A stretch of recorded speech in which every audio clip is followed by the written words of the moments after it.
Is My Break. Nous sommes avec le controversé. C'est vrai. Mister Yuval pour cet nouvel épisode. Alors c'est très simple, on commence avec un petit cadeau. C'est beau. Ça m'est jamais arrivé. Ok, tu peux le déballer. Hein. Vas-y, ça me touche. Moi, je me dis, quand je suis rentré, la salle, elle était immense. Ils ont plus de 2000 élèves. Normalement, il doit y avoir une équation avec le cadeau. Normalement. Oui, ça va, ça fait plaisir. Donc, c'est un très très beau t-shirt. Personne ne l'a porté, vous voyez. Voilà, voilà. Amour. En fait, ouais, c'est la marque que j'ai développée. Ok, Amour s'appelle. Donc si à un moment on te revoit dans tes petits trainings, ça fera plaisir. Ok, avec plaisir. Normal. Tiens, tu peux le remettre On dedans. mettra Amour. C'est beau. Ça en dit tellement sur la culture. Voilà, tu as fait des milliers d'interviews. Et moi, ce qui m'importe, c'est pas tout ce qui a été déjà dit. Ok. Donc on va enchaîner tout de suite avec des choses peut-être que moi j'ai jamais entendues. Improbable. Et c'est ce qui m'intéresse. Moi, ma première question sur Is My Break avec Mister Yuval, c'est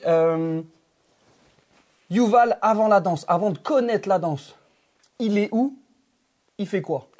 Alors Yuval, il est en Israël depuis petit jusqu'à 5-6 ans, je pense. Après, il arrive en France à Belleville. Yuval, il est surtout juif et les juifs ne sont pas forcément de l'argent. Puisque je me retrouve du côté de Belleville, qui est un quartier voilà, un peu assez modeste. Et par la suite, je me passionne pour le football. Un peu comme beaucoup de jeunes de ma génération. Donc je grandis avec tous les héros des années 80, Battiston, Tigana, Marius Trésor, Platini et compagnie. Sauf que je me rends compte que dans mon école, la personne qui joue le mieux, c'est une fille. Donc je me suis dit, peut-être qu'il y a un truc à travailler, ou peut-être que finalement le football, c'est peut-être pas mon truc. En fait, j'étais choqué quand je l'ai vu jouer, et j'ai vu qu'elle était plus forte que nous tous. Okay. Ça m'avait choqué, ça, à l'époque. Donc le Yuval enfant, c'est passionné de foot. Bah oui, et en plus ça m'avait choqué parce que à l'époque on avait les albums Panini et dans les albums qu'on achetait, bah, toutes les cartes qu'on avait, c'était que des mecs.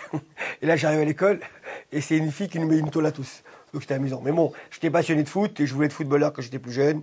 Et bah, c'était un peu le truc à l'époque. Hein. Je dis la vérité, la plupart de mes amis, tout le monde voulait faire du football. Ok. On va pas rentrer dans l'histoire de comment tu as rencontré le break, etc. Tu l'as déjà dit à plusieurs reprises. Moi, ce qui m'importe, c'est, première question, quel a été ton premier choc culturel ou artistique qui t'a fait comprendre que la culture hip-hop allait marquer ta vie? Je dirais peut-être le film Biscuit. Parce que dans Biscuit, on a revisité des codes qu'on n'avait pas quand j'étais plus jeune. En 84, j'ai 13 ans. Donc j'ai des valeurs, une vision qui est très infantile et surtout très Zulu Nation. Ça, c'était la terminologie qu'on mettait à l'époque. C'était un peu le maître mot, ce geste-là. Mais surtout, en 84, tu te rends compte que finalement, bah, c'est pas une culture pour les écoliers, pour les enfants, et que c'est une culture qui est beaucoup plus violente. Donc tu comprends les codes, tu comprends que en 84, on fait des tags. Bon, tu comprends qu'il y a des gens qui peuvent passer par-dessus ton tag et qui peut marquer Toy, et donc tout d'un coup tu te crées des ennemis que tu connais ou que tu connais pas, parce que évidemment derrière les taggers, bah, tu avais des noms et des fois tu savais qui était pas qui, ça dépendait si tu avais une plaque name, donc tu pouvais définir qui étaient les noms. Ou sinon, bah, les codes du défi qui étaient très très violents, c'est-à-dire quand tu regardes le film Biscuit, tu te rends compte que le défi c'est très important, et tu apprends aussi une valeur que tu ne connaissais pas à l'époque, c'est le pompage. Puisqu'en 84, tout le monde recopiait ce qu'on voyait à la télé. Et ensuite, avec le film Biscuit, on apprend qu'il y a des mots qui s'appellent bite, voleur, pompeur. On comprend qu'il faut créer nos propres mouvements, mais pas avant. Donc toi, ce qui t'a intéressé, là, quand tu rentres dans la culture et tu sais que ce qui va marquer ta vie, c'est ce film-là. Et ce lien à le côté un peu dur de la street, on va dire, et le côté rivalité. Mais pourquoi ce côté rivalité? Pourquoi toi, de enfant à 13 piges, il y a ce côté rivalité chez toi qui te demande d'y aller dedans et ça t'intéresse? Bah parce que déjà, dès 1984, dès janvier 84, même précisément 14 janvier 84, avec l'émission Hachiba Chobé, tu te rends compte qu'il y a déjà une valeur que nous, on avait à l'école, mais qu'on ne comprenait pas, c'est le mot défi. Tu vois, le mot défi, il est très présent, t'as les PCB qui jugent. Toi, ton rêve, c'est de passer à l'émission, évidemment, qui se tournait à Boulogne. Et surtout, bah, d'avoir la fameuse tenue des PCB, on a dit un peu une tenue un peu d'Auschwitz pour l'époque, moi je trouvais quand même si je connaissais pas ce terme-là à cette époque-là. Mais en gros, si tu veux, l'idée c'était qu'à un moment donné on fasse des défis, mais c'était des défis scolaires. Donc évidemment, pour comprendre, il fallait aller dans un endroit qui sortait du cadre de l'émission. Donc moi, à cette époque-là, j'allais déjà au Bataclan, j'allais au Trocadéro, j'allais évidemment à la salle Paco Rabanne. Et je comprenais que finalement, parmi tous les enfants qui étaient dans mon école, enfin tous les jeunes qui étaient dans l'école, il y avait aussi un autre monde, c'est un monde d'adultes, et les défis pouvaient être différents. Mais c'est vraiment avec le film Biscuit qu'on commence à comprendre que c'est une histoire d'honneur, un défi. C'est pas juste tu te mets en face de quelqu'un, tu danses, c'est mignon, c'est sympa. Je mettrai l'affiche en montage pour que vous pouvez aller voir ce film-là parce qu'il est intéressant. Tu le conseilles? Pour moi, c'est le film, même si c'est un film d'Hollywood, c'est un film de Harry Belafonte, c'est le film qui représente bien la culture rough de New York. Tu vois qu'il y a quand même des codes qui sont assez violents et tu comprends quand même que c'est une culture où à un moment donné, avoir un groupe, c'est une fierté. Faire un défi, c'est une question d'honneur. Ne jamais refuser un défi. Ne pas voler les mouvements des autres. Enfin, tu t'éduques à travers ce film sans pour autant qu'il te donne toutes les directions. Tu regardes, tu comprends, tu analyses et puis par la suite, tu comprends que tout le mouvement, parce qu'à l'époque, on appelait ça le mouvement, va dans ce registre-là, surtout que à partir du 19 décembre 84, l'émission Je suis pas chopé s'arrête, et à partir de là, si tu veux, pendant un an, il y a une traversée du désert en 85, et là, le mouvement, il devient très underground. Il est très précis, Yuval. Je suis numéro 1, je sais pas pourquoi. Dans les dates. Moi, j'ai envie de savoir maintenant, parce qu'on parle de street, on parle de, difficultés, des vrais liens social et sociaux, avec la danse. On appelle ça underground. Ouais. Toi, dans les années 90, 2000, etc., est-ce que tu peux me dire quand tu as vu passer cette culture de l'underground à grand public? Ah non, mais là, qu'est-ce qui a fait que? Déjà, à partir de 95, on rentre avec la rencontre de la Villette, où il y a beaucoup, un petit peu avant, il y avait déjà des gens qui faisaient des shows avec notamment le groupe If, les Ninos, je crois, avec Bruce Kenju. Il y avait des groupes qui se produisaient. Mais à partir des rencontres de la Villette en 95, avec Christian Tamé, déjà, ça permet à toute la culture, tous les gens qui se reconnaissent dans des groupes, de pouvoir proposer une création, une pièce, je sais pas moi, une proposition artistique sur une grande scène. Alors qu'avant, c'était juste des Zulu parties, des soirées dans des clubs, des événements dans la rue, mais il n'y avait pas cette proposition où tu montes sur une scène et peut-être même, alors là, un truc incroyable mais vrai, tu pouvais te payer pour. Donc c'est ce qui s'est passé avec la rencontre de la Villette. Ensuite, il y a eu Sur une cité danse qui a pris le pas. Ensuite, Château Vallon. Ensuite, il y a eu pas mal d'endroits où, si tu veux, la culture hip-hop, elle a commencé à pouvoir entrer dans les théâtres. On a commencé à entendre des mots comme contemporain, des choses qu'on ne connaissait même pas d'ailleurs à l'époque. Mais le fait de pouvoir déjà rentrer à faire exactement la Villette, c'était déjà pour nous un truc extraordinaire. Je vais zapper des choses parce que tu as déjà dit des choses dans d'autres interviews. Donc on va pas parler de 1000%, de Vertifight, etc. L'underground existe toujours, même si ça rentre dans les théâtres. Et de quelle manière, avec Internet, ça a pu changer le fait que l'information... Ça a diffusé. Ouais, et le changement, peut-être en France. Comment tu as vu ça? Comment j'ai vu ça de 95 à 2000, si tu veux, moi je suis un pestiféré pour tout le monde, je suis la bête noire, je suis celui que tout le monde déteste. Pourquoi?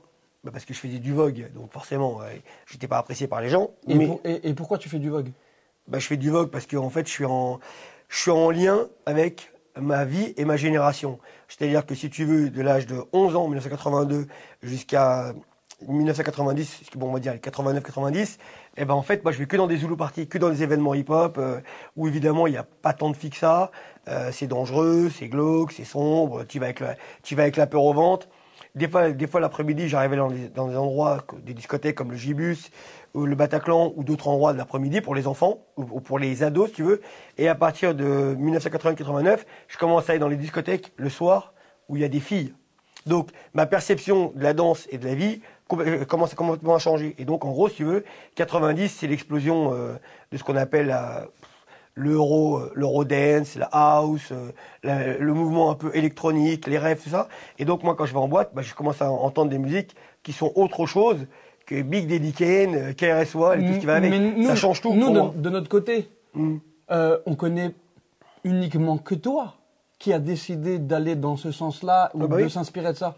Est-ce que toi, tu peux nous dire est-ce qu'il y en avait d'autres ou est-ce que tu étais le seul? Parce que en vrai, hein, même moi, les premières fois que je te vois et quand tu fais ces gestes-là que j'arrivais même pas à dire un mot et quel style de voguing, qu'est-ce qui t'a intéressé? Pourquoi tu as été là-dedans, etc. Est-ce que tu étais le seul? Bah, déjà, j'étais le seul et unique dans la culture hip-hop, évidemment. Il y avait le frère de Benji qui dansait aussi, mais on parle de gens dans le hip-hop. En fait, si tu veux, moi je commence le voguing en 90. Les après-midi, bah, c'est le moment où je m'occupe de Ben. Ben, il avait 8 ans en 90. Où je commence à amener Ben dans les événements comme les soirées d'Enheim et je commence à aller à la fourche. Enfin bref, je suis beaucoup ancré dans l'hip-hop et je fais de la hype. Mais le soir, ben, j'ai pas envie de me retrouver à la fourche. Pour les gens qui savaient, le Chapelet, c'était la fourche. C'était un petit endroit, il y avait tous les danseurs. Mais c'est quand même très masculin. On va pas faire semblant non plus. Et le soir, ben, quand je vais à la Scala ou je vais dans les boîtes, tout ce que tu veux, ben, tout d'un coup, je monte sur scène et je fais une autre forme de danse parce que la musique, c'est une autre musique. C'est des musiques pop, un peu disco, du rap. Mais il y avait aussi des musiques genre de house. Et donc, forcément, la manière avec laquelle je danse, je deviens attractif pour les gens. Quand je fais du hip-hop, les hip-hop, ils connaissent. Dès que je fais du voguing, alors là, tout de suite, les gens sont attirés par moi.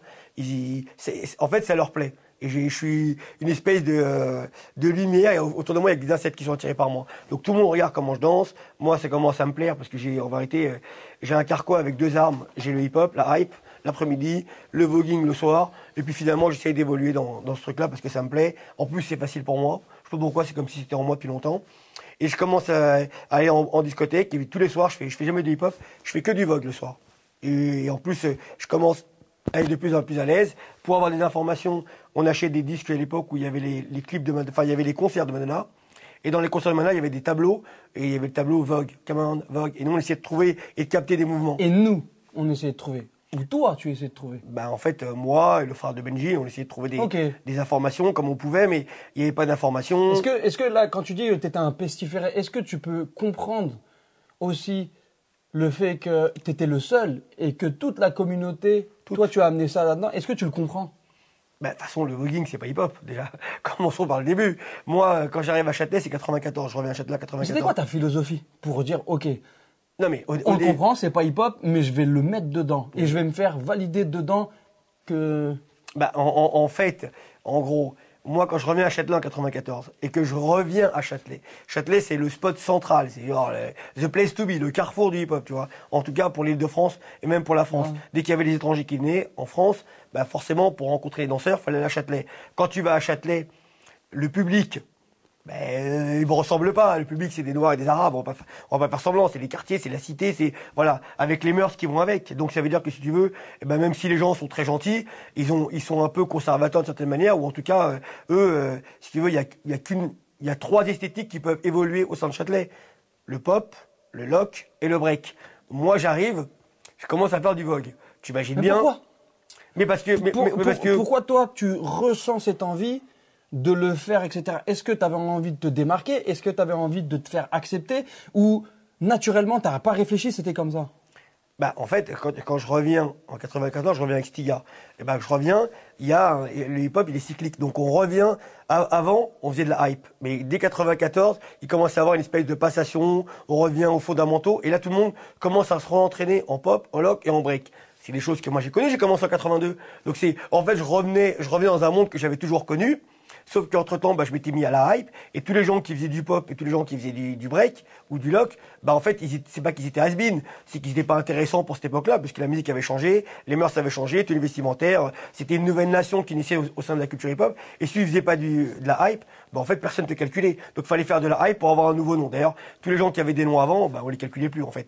Et en gros, il restait une poignée de personnes qui avaient continué à faire perdurer ces formes de danse-là, toute la France, hein, pas que à Châtelet, hein, toute la France. Et moi, quand je reviens à Châtelet, bah, c'est le moment où le hype a commencé à descendre et ces trois esthétiques-là commencent à remonter.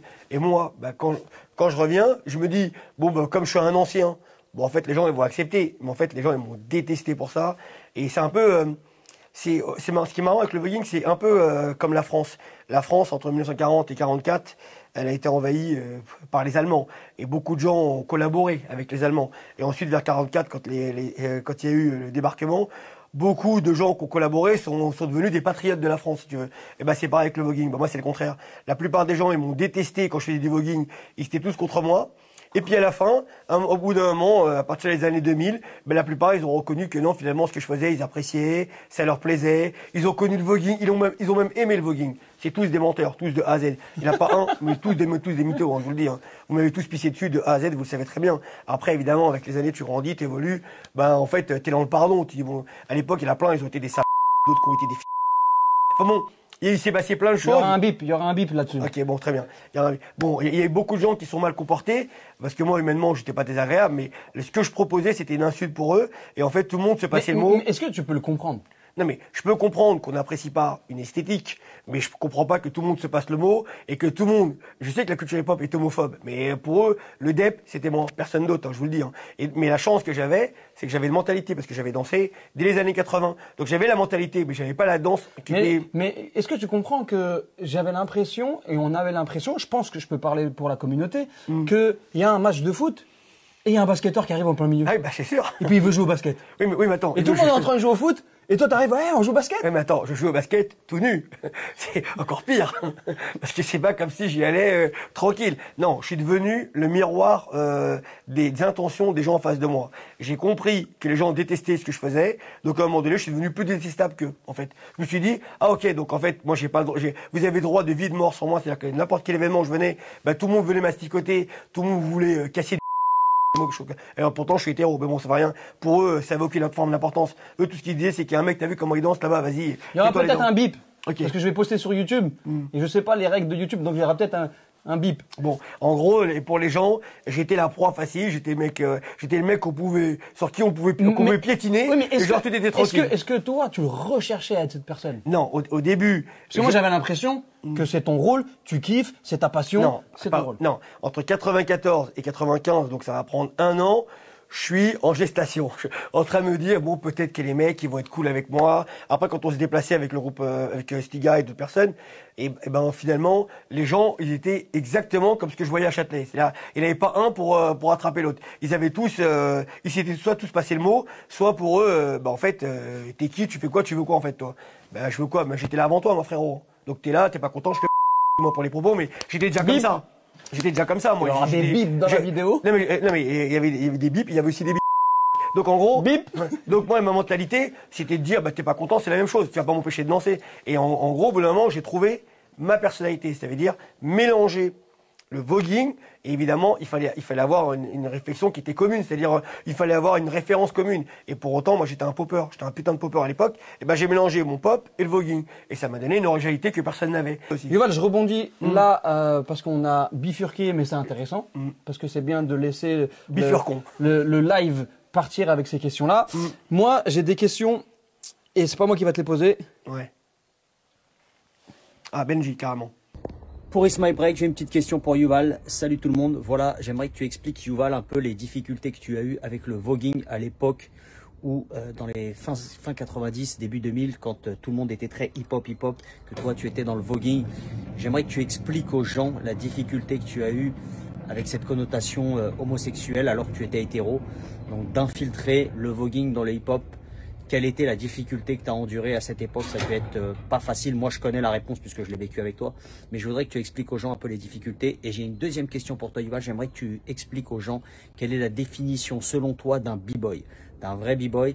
Parce que j'entends aussi des gens dire que Yuval n'est pas un b-boy. Donc, explique-leur ce que c'est qu'un b-boy, Yuval, s'il te plaît. C'est quelque chose que j'aimerais entendre de ta bouche et je pense qu'il y a un manque d'éducation au niveau des coachs partout dans le monde qui n'explique pas la vraie connotation de ce que c'est qu'un b-boy. Merci, salut, it's my break, bye. Ok, je réponds. Ok, alors, deux questions. Vas-y. La première, ça rebondit avec ce qu'on parlait tout de suite par rapport au vogue. Bon, bah, par rapport au voguing, encore une fois, je le redis, 99,99% des gens, le 1% qui reste, c'est mon groupe, ne me reconnaissaient pas et étaient virulents avec moi. Donc j'ai décidé à un moment donné de pas me laisser faire, parce que à chaque fois que j'allais dans un événement, soit les gens me huaient, soit des fois, je sais pas si tu te rappelles, Ismaël, mais des fois les présentateurs me présentaient comme un gay dans la culture hip-hop, et genre c'était normal. Je montais sur scène et je dansais, je faisais mon truc, mais j'avais quand même, à un moment donné, je me suis dit, bon allez vas-y, la peur elle va changer de camp. Maintenant c'est moi qui vais aller les chercher tous. Et à partir de là, je suis devenu le garçon fou que t'as connu, qui faisait des trucs, des frasques incroyables mais vrais, qui faisait parler de lui en bien, en mal, mais en tout cas, dès que j'arrivais quelque part, je me disais putain, il y a Yuval qui va arriver, il va se passer un truc. Alors évidemment, j'avais avec moi, j'avais une bombe nucléaire, j'avais Benji, mais c'est pas Benji qui subissait toutes les problématiques. Enfin, il était associé à moi, donc quelque part, lui aussi, il y vivait, mais c'était moi qui étais en première instance, qui partout où j'allais, je savais que c'était pour ma pomme dès qu'il y avait un problème. Est-ce que c'était parce que tu vois en 2025 là, on parle beaucoup de personnes qui mettent des pressions, le harcèlement, etc. Toi, c'était déjà du harcèlement à ce moment-là. Mais c'est plus que du harcèlement. Et donc toi, comment tu l'as vécu mentalement? En fait, si j'avais commencé la danse en 94 et j'arrive à Châtelet, mais au bout de 3 jours, c'est terminé pour moi. Déjà, parce que les gens qui sont en face de toi, ils sont hostiles. Deuxièmement, parce que tu te dis que si, évidemment, tu vas dans un contexte qui est un peu difficile, tu vas à Châtelet, tu danses entre 20h et minuit, il y a plein de gens autour, t'as des gens bien, t'as des gens un peu tordus. Bon, voilà, c'est une faune autour de toi, c'est une espèce de petite jungle. Toi, tu danses, t'as des gens, avec le temps que tu peux apprivoiser, mais sortis de Châtelet, après, il faut recommencer avec tous les gens qui sont à l'extérieur. Et les gens qui sont à l'extérieur, ils ont la même mentalité, parce que, en fait, la mentalité que ces gens-là, ils avaient, c'est simplement parce que c'est des gens qui venaient de quartier, et le mot amour, tu vois, que tu m'as donné, ils le connaissaient pas. On n'avait pas ce truc-là. Donc à la fin, tu deviens une bête sauvage comme eux l'étaient à l'époque. C'est-à-dire que peut-être qu'entre eux ils se comprenaient, mais en tout cas moi pour eux, j'étais une anomalie, j'étais un problème. Et en plus ça, comme j'avais une grande gueule, mais moi ce qui m'a fait tenir, c'est parce que je dansais avant. J'ai commencé dans les années 80. Si j'étais arrivé, j'avais commencé en 94. Mais je t'explique, remballe, rentre chez toi, vas-y. Impossible de rester à Châtelet, tu peux pas. C'est trop hostile. Yuval, je me permets d'avancer sur l'interview. Je veux garder cette deuxième question de Benji pour la fin. Ok. Donc on enchaîne. Est-ce que tu es pour qu'on continue à structurer quelque chose? Et est-ce que tu penses qu'on a les capacités, la communauté en interne, nous, d'avoir toutes les clés, etc., humainement, professionnellement, etc., de pouvoir construire quelque chose? Isma, moi j'ai une définition, elle est simple. Dans la culture hip-hop, on a des gens qui ont une certaine intelligence. Les intelligents, je dirais William Messi, Lassel Mustafa, je dirais, comment il s'appelle, celui qui travaille en 78. Kenlo? Non, il a fait... Bon, en tout cas, dans le 78, il travaille au GPSS. Bon, bref, voilà. On a certaines personnes qui ont une certaine intelligence. Maintenant, ces gens qui ont une certaine intelligence, des gens qui ont fait beaucoup d'études, que tu as envie, il n'y a pas que, et je pourrais en citer d'autres. En fait, le problème, c'est une fois qu'ils arrivent aux commandes, c'est quoi la place qu'ils ont? Est-ce que c'est des gens, quelque part, qui s'assoient sur leurs convictions, sur leur vision et tout ce qui va avec? Ou alors, c'est des gens qui, à un moment donné, ont la capacité de dire c'est oui et c'est non. Je tape sur la table, ça sera non, parce que je représente une communauté. Mais est-ce que tu peux le comprendre, ça? Qu'à un moment, non, je le comprends pas. T'arrives Après, on l'a subi pendant les JO. Non, mais est-ce que tu peux le comprendre qu'à un moment, il y a des personnes qu'on pense qui peuvent structurer les choses et que nous, dans notre communauté, on se permet tout et n'importe quoi. Ce qui fait que la personne, si elle est faible ou si elle n'est pas pertinente et très pro dans son travail, est-ce que tu peux comprendre qu'à un moment, ça peut être vague, etc. Et selon toi, qu'est-ce qu'on doit faire? Isma, si tu mets des gens à un haut niveau, n'importe quel haut niveau, au niveau des ministères, au niveau institutionnel, académique, si tu as envie, et qui jouent le jeu de l'académie plus que de la culture hip-hop, ils ne servent à rien, je suis désolé. Autant rester avec les administrés qu'il y avait avant. Parce que c'est pour dire, vous avez vu, le hip-hop, il arrive à se placer à un certain niveau, je sais pas, de l'organisation. Mais si tu fais la même chose que ce que faisaient les gens avant, qui n'étaient pas dans la culture hip-hop, tu ne sers à rien, en fait. Mais si eux, on joue le jeu de leur côté, c'est qu'ils ont des règles. Bien sûr. Donc on joue le jeu sur des règles. Est-ce que nous, on a des règles? Non mais attends, à partir du moment... De structuration. À partir du moment où tu as une organisation qui emploie quelqu'un, genre pour les cultures urbaines comme dans les mairies, ou qui emploie quelqu'un qui est censé représenter le côté underground, street, cultures urbaines, mixité, diversité, quartier, et que cette personne-là, elle parle au nom de la culture, ou au nom, en tout cas, des quartiers, et c'est quelqu'un qui doit défendre ces idées-là. Si tu viens et tu te couches, tu ne sers à rien. C'est ce qui s'est passé pendant les JO cette année. Je suis désolé. Donc, en une phrase, tu es pour la structuration, mais avec des personnes qui tiennent la barre haute, voilà, qui tiennent le gouvernail, tu vois, pas des gens qui flanchent au bout de 3 secondes et puis finalement qui nous sacrifient et qui donnent un scalp en plus. Donc moi je l'ai subi pendant les JO, j'ai été bien placé, je suis bien placé pour te le dire. Donc en vrai ça sert à rien d'avoir des gens qui sont intelligents dans cette culture si à un moment donné ils jouent plus le rôle, si à un moment donné ils deviennent les prescripteurs plus des institutions que de la culture. Moi pour moi, Il n'y a pas besoin d'être lettré, mais il faut des gens qui ont du courage. Et le courage, c'est ce que moi j'ai fait avec les Jeux de la francophonie. Un jour, ils ont voulu mettre de côté 2 personnes. Et ben, je leur ai dit, si vous les virez, vous me virez avec. Mais vous les gardez par contre. Parce que moi, après, une fois que l'événement il est passé, moi, je retourne dans les événements et je les croise. D'accord? Et une mauvaise réputation, après, pour pouvoir la récupérer, c'est difficile. Et j'ai pas envie qu'ils disent à tout le monde que moi, je suis un clown et que je suis un mytho. Alors, attention. Peut-être que toi, ton cas de figure, il est fort parce que c'était des personnes qui étaient structurées, etc. Mais des fois, il y a des choses indéfendables.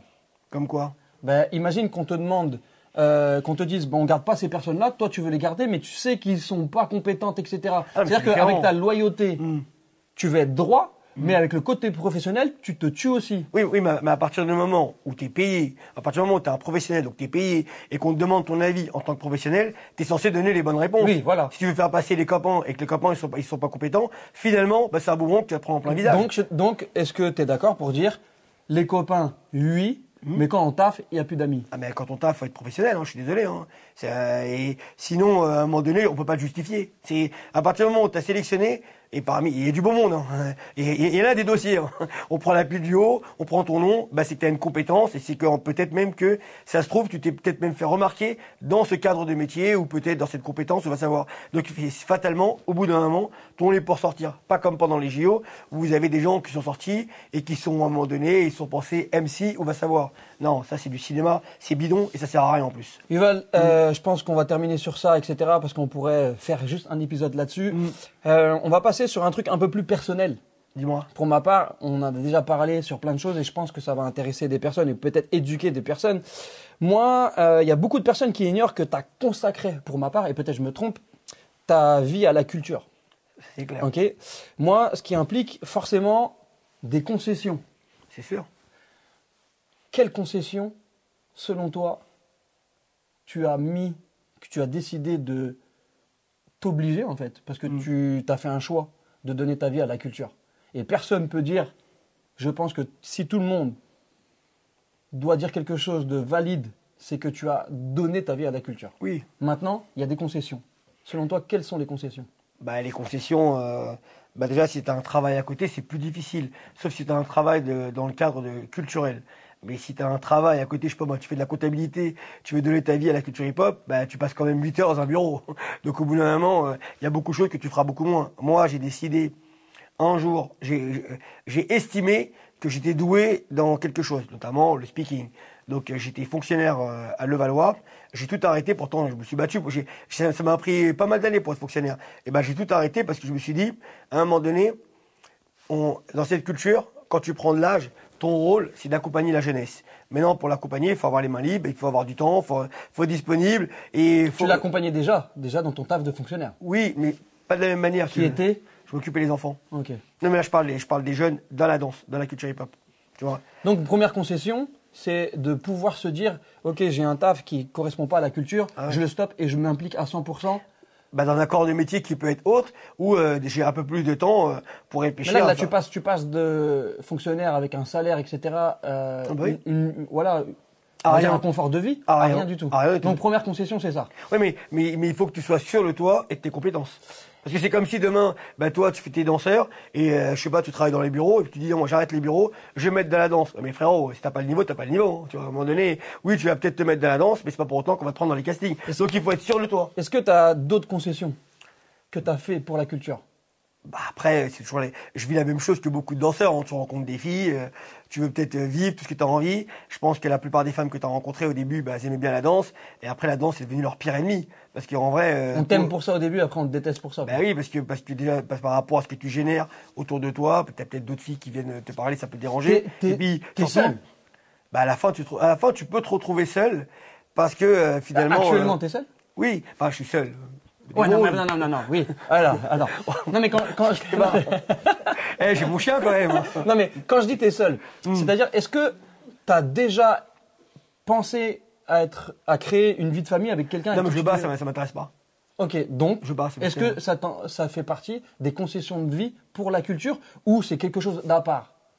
Non, mais aujourd'hui, même si je rencontre une fille, Tu vis chez toi, je vis chez moi, laisse pas tranquille, hein, je suis bien là. J'ai 54 ans, j'ai mes habitudes, j'ai ma petite vie, je dors avec mon chien. Non, laissez-moi tranquille. Moi, j'ai une vie, elle est magnifique. Je l'ai créée à l'image que j'avais envie. Donc là, je suis le plus heureux du monde. Et quand je dois faire mes affaires, eh ben, on se voit, salut, au revoir tout le monde, et je repars chez moi. Et comme ça, personne n'est lésé. Donc, Yuval a des copines de temps en temps. Bah oui, mais après, moi, j'ai une pudeur quand même, je montre rien. Bah oui, non, mais c'est bien. Non, Et mais puis, surtout, je suis assez intelligent pour jamais draguer les filles dans la culture. Comme ça, au moins, on évite beaucoup de problèmes. Ok. Donc, ce qui est important, c'est de savoir qu'on a une personne qui a fait des concessions. Qui a arrêté un taf pour aller vers, en fait, tout ce qui était flou. Donc, ça, c'est des concessions. Et par rapport aussi à sa vie de famille. Oui. Ok, c'est important.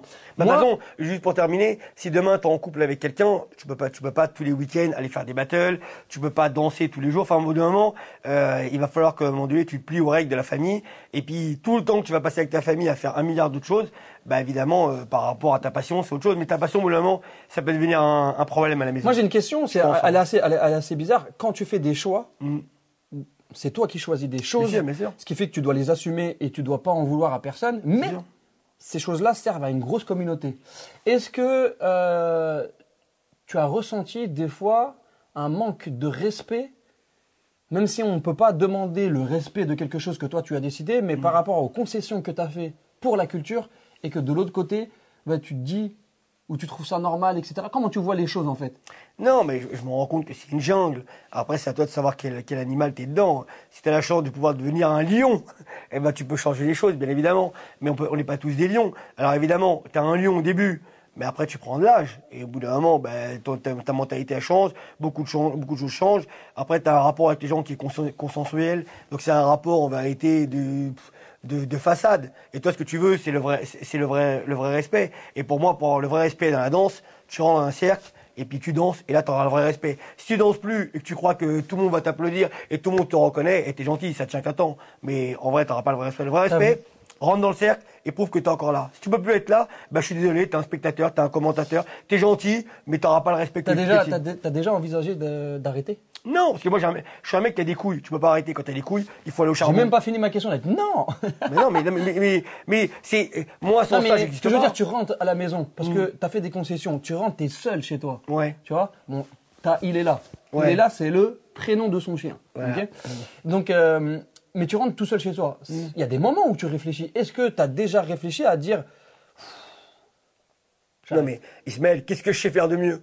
Franchement, pourquoi je vais essayer à un moment donné, je vais pas à un moment donné bifurquer à 54 ans pour me dire tiens, si j'étais plombier, il y a peut-être des choses à faire. Non, moi je suis dans ce truc-là, je suis encore appelé, je suis encore actif. En fait, tant que tu es actif et que tu es fort de proposition, il y a des gens qui ça peut interpeller. Si tu es là en train d'attendre que ton téléphone il sonne, un jour ou l'autre, malheureusement il sonnera pas. Et là tu commenceras à devenir un peu aigri, t'en voudras la terre entière parce que les gens t'estimeront que tu as fait beaucoup de choses pour ces générations précédentes. Sauf que le problème c'est que tu vis à l'heure actuelle et que les générations d'aujourd'hui elles savent même pas quitter. Malheureusement, parce qu'on vit dans une ère où aujourd'hui tout va très vite. Tu vas sur internet, tu swipes, voilà, tu swipes. À moins de t'appeler B-Boy Swipe, hein, on te verra beaucoup plus souvent. Mais ça va trop vite. Tu sais que moi des fois dans les battles on m'appelle Is My Break. Oui, non mais il y a Is My Break. Oui, mais toi t'es vraiment le produit de quelqu'un qui a su, t'es comme un phénix. T'as su, et t'as ouvert une école, et ça pourrait te suffire. Mais là, mais t'es passé du statut de danseur à entrepreneur à activiste. Parce que là maintenant ce que tu deviens, c'est un activiste. Sans t'en rendre compte. Parce que tu prends de l'âge et que tu comprends aussi que la culture hip-hop t'a apporté, mais maintenant, toi, tu veux rendre à la culture hip-hop. Ouais, et puis je m'amuse. Oui, et puis je trouve ça intéressant. Moi, ça m'éduque. En fait, je pense que je fais ça déjà premièrement pour moi. Donc, si ça peut servir à tout le monde, c'est cool. Moi, par rapport à ça, j'ai envie de savoir, est-ce que tu as eu un mentor? Non, personne. Zéro. J'aurais aimé avoir un mentor comme moi je l'ai eu comme Benji l'a eu avec moi. Non, moi j'ai eu personne. Moi j'ai eu que des mecs qui me protégeaient physiquement parce que j'allais dans des soirées et que des fois, malheureusement, il y avait plus de gens qui avaient cette couleur-là que celle-là, tu vois. Donc des fois c'était un peu difficile. Et puis surtout, ça se passait très très souvent mal. Et des fois, je me retrouvais dans des soirées où tu pouvais pas sortir de la soirée parce que la gare elle était loin. Arrivé à la gare, il t'arrivait 1000 problèmes. Enfin, moi j'ai vécu une première génération très très très difficile et il fallait des protecteurs quand même. Il fallait des gens. Donc grand respect à Momo Desasnés. Qui a été là pour moi, il n'y a pas eu que lui, mais lui, ça a été quand même une des personnes où quand il faisait, viens voir ici toi, tu venais en courant et tu fermais ta gueule, tu baissais la tête, même quand tu pensais être chaud. Parce que dans cette culture, on se sait, on sait qui est qui. Donc c'est pareil quand tu fais un battle, il y a des gens à qui tu peux arracher la casquette de la tête et d'autres tu le feras jamais. On se sait. Bah, ma génération c'était 1000 fois pire, imagine. C'est quoi, Yuval, une journée qui est en dehors d'un gros week-end d'organisation, de speaking, etc. C'est quoi ta journée type sans... Mais c'est le putain de journée de juif. J'ai de l'oseille, les mecs. Qu'est-ce que vous croyez? Ma vie, elle est belle. Je me lève à 10h30 du matin. 10h du matin, je me lève. Tranquille, la vie est belle. Je prends mon chien, je le ramène, je le promène pendant une demi-heure, 45 minutes. J'appelle la terre entière, les gens que j'aime bien, les gens que j'aime pas. Je refais le monde. T'appelles les gens que t'aimes pas? Non, c'est une image, mais c'est pour dire que moi, je passe mon temps, je suis là, voilà, je me promène, je suis dans les parcs parce que quand vous avez un chien, on peut pas trop aller dans les parcs. Mais bon, je me promène avec mon chien. Ensuite, à midi, je mange. Et puis après, des fois, vers 14h, je vais m'entraîner. Et puis le soir, je regarde la télé. Non, mais j'ai une vie banale. Mais après, mais je prépare. Et des fois, il y a des petites meufs. Et des fois, il y a des petites meufs, mais je veux pas qu'elles restent à la maison. Et après, moi, je veux rester tranquille. Voilà. Laissez-moi tranquille. Mais bon, t'as raison. C'est un accord entre moi et la personne. Donc, elle est d'accord, je suis d'accord, tout va bien. Est-ce que tu as une satisfaction depuis toute ta carrière, une seule? J'en ai une. Bah, je suis heureux à mon âge de pouvoir encore mettre un genou au sol et de pouvoir danser, d'avoir un peu d'énergie, de continuer à danser, enfin de pouvoir, en tout cas de pouvoir vivre de ma passion. Parce que moi, malgré tout ce que je vous ai dit, je suis quand même une des personnes qui se lève le matin et qui quand même, enfin chaque jour, je suis le plus heureux du monde, moi. Je vis de quelque chose que j'aime. J'aurais pu être comptable, j'aurais pu être, je sais pas moi, peintre en lettres. Il y avait des métiers que je pouvais faire quand j'étais plus jeune, mais là j'ai la chance de pouvoir. Moi je travaille que le week-end en fait. Moi je vis de mon travail de speaker. Je vis pas de mon travail de danseur parce que personne m'appelle pour danser. Ta plus grosse satisfaction, c'est ça? Non, ma plus grosse satisfaction, c'est d'avoir eu un jeune qui s'appelle Benji et qui est né droit et pas tordu. C'est-à-dire qu'aujourd'hui, il a 43 ans et aujourd'hui, il me reconnaît encore. C'est-à-dire qu'aujourd'hui, en fait, pour moi, c'est pas créer les jeunes de demain, c'est créer des bons humains. Loyauté, justice, bon... Voilà, franchement. Le rapport que moi j'ai avec Ben fait qu'aujourd'hui, Ben, demain, tu l'appelles pour aller en Chine, il va m'appeler, on va dire, est-ce que tu peux m'accompagner? Je te veux avec moi. Aujourd'hui, à 43 ans. Donc, ça veut dire que j'ai réussi à créer un rapport humain avec quelqu'un qui fait que par la suite, moi, je suis fier de lui parce que, il a réussi sa vie, hein, il a tout, voilà, je suis très heureux pour lui. Mais des fois, on va se battre, on va se taper pour des jeunes, et puis arrive à un certain âge, il se tourne le dos, il sait même pas que t'as existé. Puis c'est un peu des crève-cœurs. Tu dis, putain, j'ai sacrifié tout mon temps. On le voit beaucoup. Ah, on le voit beaucoup. On voit beaucoup de jeunes qui, malheureusement, n'arrivent même pas à citer la première personne avec qui ils ont commencé à danser. Pas que dans les jeunes, même dans les relations d'adulte à adulte, sur du travail ou sur des liens, etc., qui a fait que ça a beaucoup cassé. Oui, mais ça coûte rien. Enfin, moi, je me rapporte par rapport aux jeunes. Ça coûte rien à un jeune de dire, écoutez, moi, quand j'ai commencé dans une ville. L'enseignant, il s'appelait un tel. Bon, en fait, c'est même pas que tu le big up. Tu racontes simplement ton odyssée, ton histoire. Et ça, c'est déjà trop, des fois. Et est-ce que tu as un regret? Un regret. Ouais, j'ai un regret. J'aurais pas dû choisir un camp pendant les JO. J'aurais dû travailler avec Étang 2024 et j'aurais dû travailler avec la FED en même temps. Et c'est sûr et certain que j'aurais fait les JO. Voilà, j'aurais pas dû choisir un camp. Ça m'a desservi par loyauté. Ça t'a affecté de pas être dans les JO? Non, non. En fait, ce qui m'a affecté, c'est de pas faire un des battles de la qualif du circuit des JO. Pas forcément les JO. Moi, je me dis, je devais faire les JO parce que c'était en France. Si les JO, ça avait été aux États-Unis, j'aurais même pas réfléchi. Et c'est pour ça que j'ai défié Max, d'ailleurs. Ah, ok. Voilà. Moi, là, quand je sais un peu tout ce background-là, etc., oui, tu me connais. Est-ce que tu peux nous donner une vision de Yuval dans le futur? C'est quoi Yuval dans le futur? Yuval dans le futur, dans 6 ans, il a 60 ans quand même. Donc, non, Yuval dans le futur, je veux dire, c'est quoi Yuval? Yuval, c'est un mec qui a déjà pour commencer. Deuxièmement, je veux pas être un ancien comme les autres. Je veux pas être un ancien, on parle de moi au passé. Je suis encore présent, je suis encore même très présent. Je veux m'entraîner, je veux rentrer dans un cercle et je veux pouvoir regarder les jeunes dans les yeux. Je veux pas être plus fort que les jeunes, je peux pas être plus fort que les jeunes, mais je peux être respectable et respecté. Et pour moi, ça passe par la danse. Je veux pas sortir des espèces de philosophies où à un moment donné... Mais t'as encore des rêves? Ça, parce que là, tu parles de danse, etc. Est-ce que t'as encore des rêves, là? Non, mais moi, mon rêve, c'est de pouvoir continuer à être speaker. Enfin, j'aime plus vraiment être speaker. J'aimerais bien être DJ, mais je suis pas encore assez fort pour qu'on me valide. Mais bon, là, pouvoir continuer à vivre la vie que je mène aujourd'hui, c'est la vie que j'ai choisie. Grande chanson de Mike Brand de l'époque. Et puis surtout, Bah pour l'instant, pour moi, tout va bien. Je veux dire, j'ai pas trop grossi, j'ai pas des, bon, là j'ai 2-3 soucis.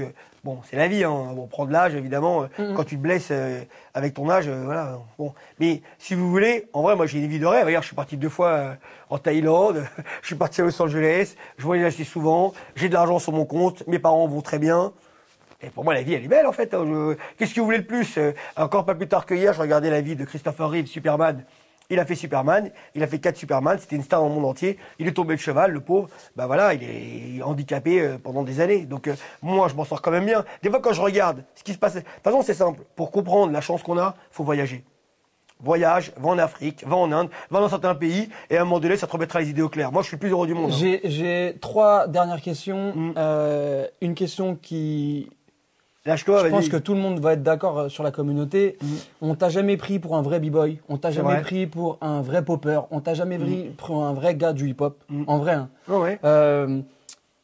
Quelle est, toi, ta réponse par rapport à ça? Ma réponse, t'es pas content, n'importe qui vous voulez, n'importe où, n'importe quand. C'est tout. Moi, tu peux dire ce que tu veux sur moi, mais tu m'enlèveras jamais ma dignité. Moi, pour moi, à partir du moment où tu te dresses en face de moi, si je viens pas, si je porte, tu peux marquer, je suis la dans le monde entier. Et même je t'aide à l'écrire si tu as envie, avec des fautes d'orthographe comme je fais d'habitude. Non. Moi, pour moi, le plus important, c'est est-ce que je peux me dresser face aux gens qui parlent? Parce que sinon, à la fin, ça devient, tu essaies de justifier, mais pour moi, la meilleure chose, c'est la danse. On est des danseurs, d'accord? Je suis un danseur. J'ai un problème avec un danseur, je viens te chercher, je te traque, c'est comme Tekken. Je te traque, à un moment donné, je t'attraperai, quoi qu'il arrive. Bon, tiens, comme disait à l'époque, il disait bonsoir. Non, c'est quoi qu'il disait après? Bonne chance. Bah voilà. Bah, bonne chance pour toi. Parce que quoi qu'il arrive, je vais venir te chercher. Et moi, j'ai besoin d'avoir des ennemis. Ça me permet, ça m'oblige à m'entraîner. J'ai besoin d'avoir des gens qui m'apprécient pas. Mais est-ce que tu penses qu'on n'a pas besoin, nous, que tu sois comme ça? Non, mais moi, je pense que je suis à l'image de ce que les gens attendent de moi. On va pas se mentir. Si demain je danse contre quelqu'un, tout le monde s'attend à ce que je sois vulgaire, que je fasse des trucs de ouf. Et les mecs, on va pas, à un moment donné, on va pas changer les rayures du zèbre. Vous savez comment je suis. Donc, deuxième question. Benji Ouais. te demande la définition d'un b-boy. Pour moi, le vrai b-boy, quand j'étais plus jeune, la plupart d'entre nous, quand on se croisait, que ce soit un danseur debout ou un breaker, on faisait cette pose face à quelqu'un. Donc ça voulait dire, je te défie. La plupart des jeunes, et la plupart des gens de ma génération, la première, hein, je suis désolé, hein, c'était comme ça, qui ont eu des blazes, c'est parce qu'ils ont fait des défis. C'est pas parce qu'ils étaient forts en danse. Et à un moment donné, t'es fort en danse, on est dans la culture, on est dans une culture qui est violente, c'est la street. Moi, je pense pas que quelqu'un qui soit juge, qui se mange ça dans sa gueule, je pense pas qu'il dise, oh putain, chambé, ça me tombe dessus. Non, si t'as envie que ça te tombe dessus, tu peux aller chercher quelqu'un. Comme ça va tomber plus vite. Non, la réalité, c'est que pour avoir un blaze, à un moment donné, il faut être celui qui fait parler de lui. Et on est des danseurs. On est là pour se jauger. Et à un moment donné, je me doute bien qu'il y a un top 20 en France ou un top 30, va en chercher un, fume-le. Prouve-toi toi-même que t'as des. Le problème, c'est que, en fait, tu vas slalomer la culture, tu vas essayer d'avoir un blaze, mais en vérité, quand tu regardes derrière toi, tu te dis, mais en vrai, à quel moment j'ai eu du courage? Parce que quand tu vas chercher quelqu'un avec une équivalence, hein, si t'es un lâche qui va chercher un vieux quand t'as 20 ans, t'es personne. Moi, je te parle d'aller chercher quelqu'un dans la même équivalence, le même âge. Voilà, ça se tient, si vous voulez. Quelqu'un qui a un nom, parce que, en fait, ce qui est idéal, c'est quand mais t'as toi, un il n'y a blaze. pas d'équivalence. Toi, tu vas chercher tout le monde. Non, mais moi, je vais protéger mon nom et ma réputation. Moi, j'ai pas envie qu'ils parlent mal sans moi. Moi, ça fait 43 ans. Parce que le problème, c'est que quand tu danses depuis très longtemps et que t'as mon âge, eh ben, en fait, tu deviens à la merci de ces jeunes qui peuvent venir et te manquer de respect parce qu'ils pensent qu'ils sont plus forts que toi en danse. Et ben, toi, tu peux leur dire, peut-être que t'es plus fort que moi en danse, mais par contre, tu pourras pas manquer de respect parce que je vais me lever et je vais danser. Et je vais te montrer que tu es obligé de me respecter. Et moi, pour moi, c'est la base, c'est la danse. Tout le reste, c'est du cinéma. Les gens, ils peuvent dire ce qu'ils veulent. Tu sais que moi, je vais venir, tu sais que je vais danser, je suis le meilleur des clients. Il y a des danseurs qui te font vibrer français aujourd'hui.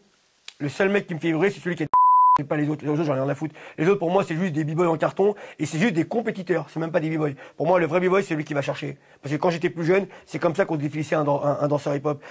Parce que sinon, bah, autant, et t'as vu ton studio comment il est grand. Bah, je pense que ceux qui font des danses académiques, c'est pas ceux qui font du break. Donc, ceux qui font du break, c'est une autre mentalité. C'est une autre vision. Avec tous les codes que ça génère derrière. Et à un moment donné, tu sais que le grand frisson, tu sais que le moment où tu sais, où t'es en accord avec toi-même, c'est est-ce que je suis capable d'aller chercher telle ou telle personne. On se croise tous dans les événements et personne n'est censé aimer. On n'est pas des mormons, c'est pas une religion. On peut s'apprécier, on peut se tolérer, mais à un moment donné, t'es une cible potentielle.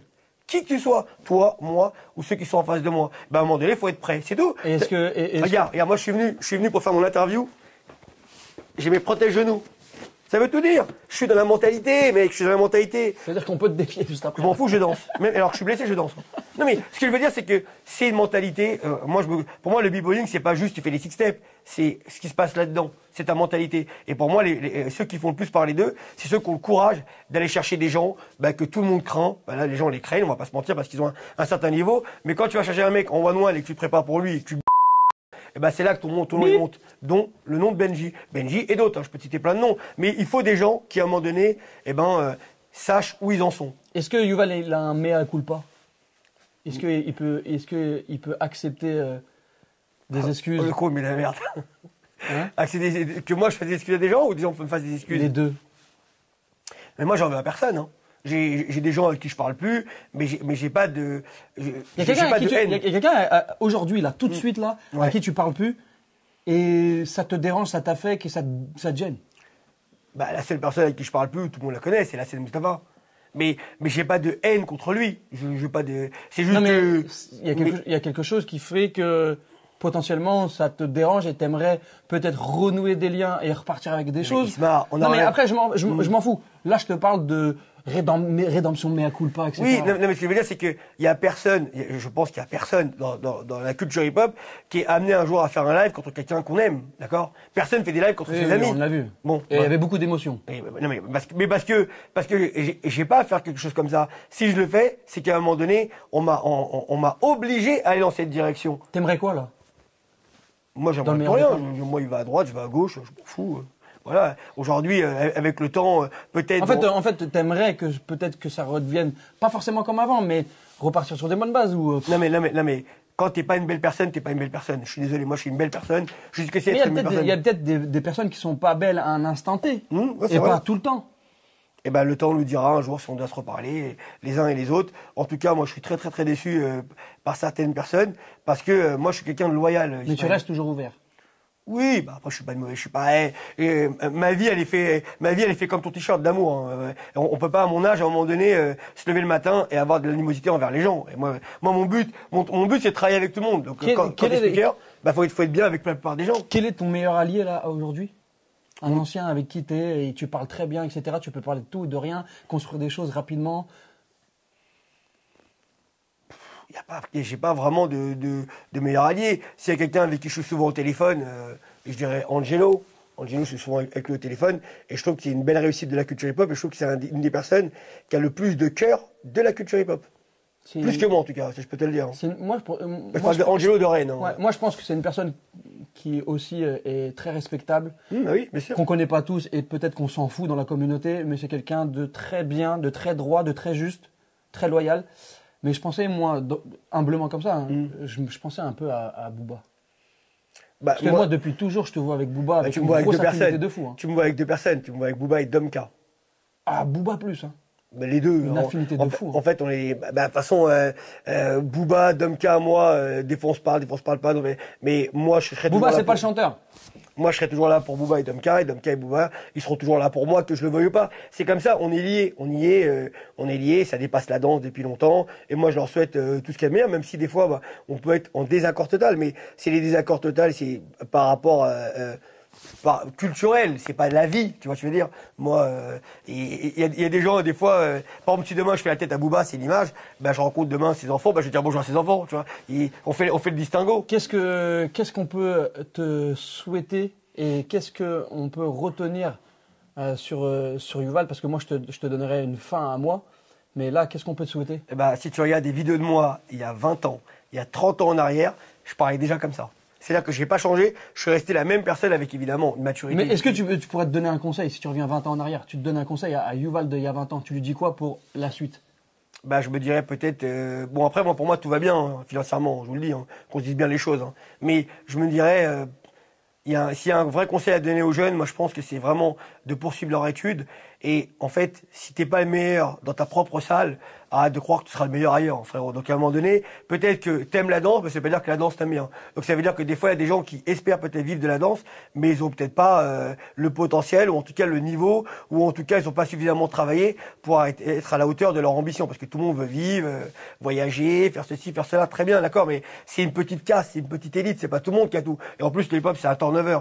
T'es le meilleur samedi, dimanche, on t'a déjà oublié, ça va très très vite. Donc faut pouvoir essayer de trouver quelque chose qui fasse que t'es pas trop dans l'affect, parce que sinon c'est difficile pour toi. Et surtout, peut-être que poursuivre tes études, aller le plus loin possible, c'est peut-être on va dire un compromis meilleur que te dire que je vais finir être danseur et être partout et être à Hollywood. Je vais parler pour toi et je suis pas ton agent. Vas-y, on t'écoute. Bah, sois-le. Vas-y, lâche-toi. Voilà, ok. Moi, je pense que tu peux apporter tes services à plein de choses en tant que speaker, en tant que DJ, en tant que conférencier. J'ai participé à tous ces domaines-là, moi. J'ai pu le voir, etc. Est-ce que tu peux confirmer avec moi que tu es quelqu'un de très abordable, très ouvert et qui peut aider à construire les choses?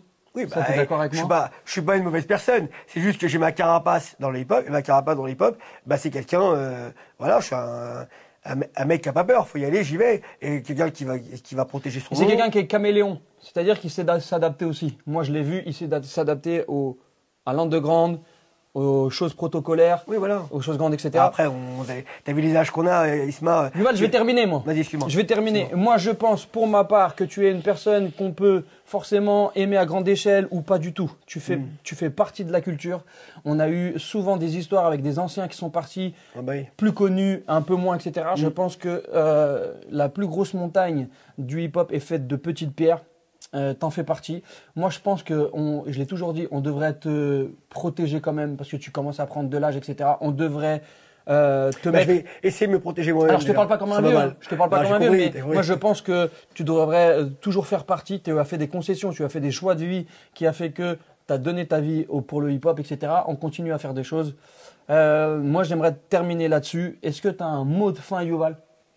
Bah, le mot de la fin, c'est qu'évidemment, quand tu es dans la culture hip-hop, au bout d'un moment, bah, il faut te réformer toi-même. C'est-à-dire que tu n'as peut-être plus les aptitudes et tout ce qui va avec, mais tu peux continuer à perdurer dans cette culture en trouvant des axes différents, notamment, je sais pas moi, des nouveaux métiers de la culture hip-hop. Mais par contre, c'est pas parce que tu as décidé d'en être que tu seras quelqu'un qu'on va employer. Donc c'est à toi après d'essayer de te distinguer dans ces métiers, ou en tout cas de te battre pour à un moment donné être reconnu. Et tu peux continuer à être dans la culture hip-hop, voilà, soit je sais pas moi, caméraman, speaker, DJ. Enfin, il y a tellement de métiers de la culture hip-hop, et ça fait qu'à la fin, bah finalement, tu continues à être dedans. Peut-être pas avec le regard que les gens avaient sur toi quand tu étais plus jeune, parce qu'évidemment, il y avait un niveau qui était en équation avec tes envies, mais en tout cas, tu es encore présent. Voilà. Tu as des conseils à me donner pour Is My Break? Bah, le conseil que je vais te donner, c'est de continuer à faire des vidéos, que ce soit pas juste un feu de paille, c'est-à-dire 5 vidéos et salut. Notamment, c'est ce que tu as fait quand tu faisais Face ou... Cash of Face, ouais. Voilà, tu n'en as pas fait beaucoup, malheureusement. Pourtant, c'était super intéressant. C'est une organisation. Alors, moi, j'ai rien à redire là-dessus. Toute ma vie, j'ai fait les interviews, donc je sais ce que c'est. Et puis, il y a des personnes qui sont pour, il y en a, ils veulent pas, il y en a, c'est pas le moment. Mais parce que c'est le plus gros problème du hip-hop, c'est le courage. Et après, que les gens, ils osent pas y aller. Et après que Is My Break commence à faire du bruit, etc., ils reviennent. Coucou, etc. Mais qu'est-ce que tu pourrais me conseiller, ouais? Ben moi, je pourrais te conseiller de continuer à accompagner tes jeunes comme tu le fais, à faire des choses pour les autres, parce que quand tu es avec tes jeunes dans les événements, ben, c'est ton blason, d'accord. Là, maintenant, ce que tu fais, tu mets en avant d'autres personnes.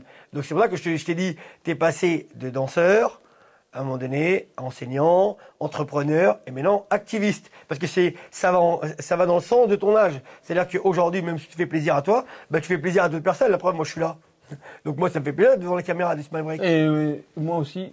Voilà. Yuval, merci beaucoup. Merci à toi, frérot. Et on se croise dans plein d'événements, etc. Avec plaisir, avec plaisir. Et reste le même. Moi, je pense qu'on t'aime de ouf. Merci à toi. Sincère. Et merci à ceux qui sont derrière la caméra, évidemment. Peace.